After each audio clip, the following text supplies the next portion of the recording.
कानून के मुताबिक अगर ये जमीन इस्तेमाल नहीं की गई तो 5 साल के अंदर आपको वापस मिल जानी चाहिए। ये कानून है। मगर यहां पे हिंदुस्तान की सरकार जमीन अधिग्रहण बिल के कानून को तोड़ रही है। तो मेरा कहना है कि जो भी राजनेता किसानों की जमीन की रक्षा करने की बात करेगा उस पर 24 घंटा मीडिया का आक्रमण शुरू हो जाए। किसानों को चारों ओर से घेरा जा रहा है। आपकी जमीन छीनी जा रही है, आपसे जमीन ली जाती है।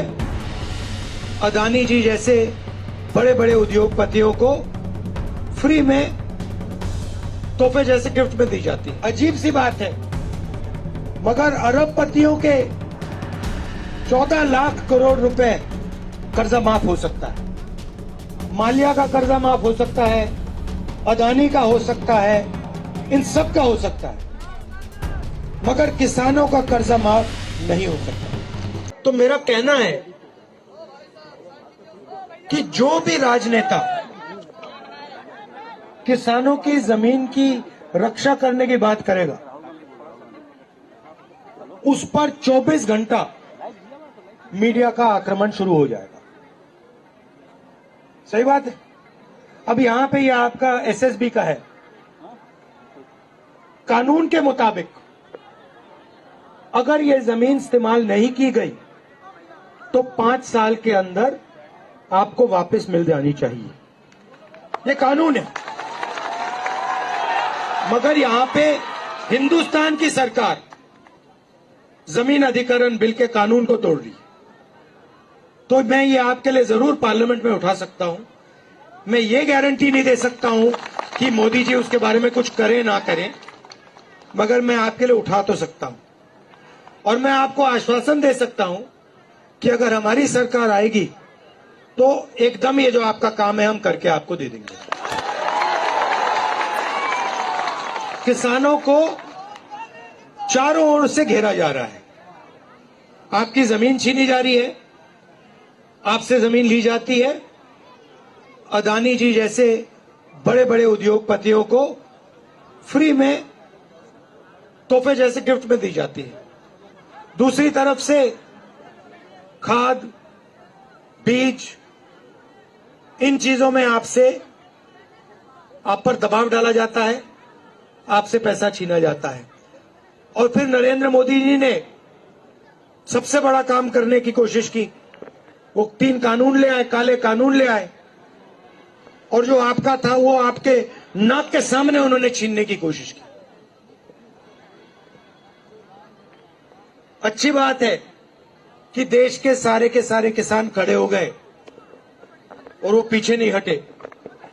इसलिए आपकी, मैं कह दूं, आपकी जान बच गई, नहीं तो आप सब बर्बाद हो जाते। मेरी सोच है कि किसान देश की रीढ़ की हड्डी है। बेशक, और अजीब सी बात है, मगर अरबपतियों के 14 लाख करोड़ रुपए कर्जा माफ हो सकता है। माल्या का कर्जा माफ हो सकता है, अदानी का हो सकता है, इन सब का हो सकता है, मगर किसानों का कर्जा माफ नहीं हो सकता।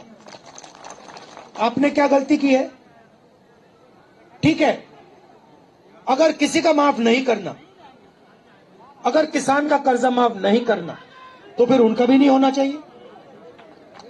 यह अन्याय क्यों हो रहा है कि उनका 14 लाख करोड़ माफ हो रहा है और जब आप आते हो आप कहते हो भैया हमारा भी कर दो, सरकार आपसे कहती है हम तुम्हारा नहीं करेंगे। तो न्याय होना चाहिए। अगर उनका हो रहा है तो फिर इनका भी हो, और अगर इनका नहीं हो रहा तो फिर उनका ना हो। सही बात है ना? तो मेरी सोच है कि हिंदुस्तान के हर नागरिक की कम से कम प्रोटेक्शन होनी चाहिए। मतलब पिछले चुनाव के पहले हम एक योजना लाए थे, न्याय योजना। जिसमें हमने कहा था हर गरीब व्यक्ति के बैंक अकाउंट में, चाहे वो मजदूर हो, किसान हो, हर परिवार के बैंक अकाउंट में हम कम से कम, सरकार कम से कम पैसा डालेगी, डायरेक्ट बैंक अकाउंट में पैसा डालेगी। तो अगर हम किसानों की रक्षा नहीं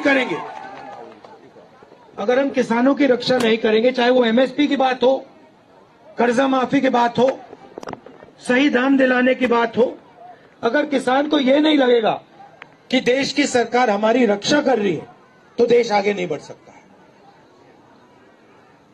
और आज सच्चाई है कि जो किसान के दिल में जो डर है, उसको सरकार मिटा नहीं पा रही, और किसान ने सरकार पे पूरा का पूरा भरोसा खो दिया है। मगर मैं आपको यहां ये कहने आया हूं कि हमारी कोशिश रहेगी कि जो आप भरोसा खोए हैं, वो एक बार फिर आप हमारी सरकार पर भरोसा करें। और हमने, देखिए, मैं खोखले शब्द नहीं बोल रहा हूं, 72,000 करोड़ रुपए किसान का हमने कर्जा माफ किया था, याद रखिए आप। सही, जमीन अधिग्रहण बिल हम लाए थे छत्तीसगढ़ में जब हमारी सरकार थी, राजस्थान में हमारी सरकार थी, हम किसानों को सही दाम देते थे। तो हमने काम करके दिखाया है, और आने वाले समय में भी हम काम करके दिखाएंगे। ये जो आपने इस सवाल उठाया है, मैं इसके बारे में पार्लियामेंट में बोलूंगा, और मैं आपको गारंटी देता हूं, जैसे हमारी सरकार आएगी, हम कानून को यहां लागू कर देंगे। धन्यवाद।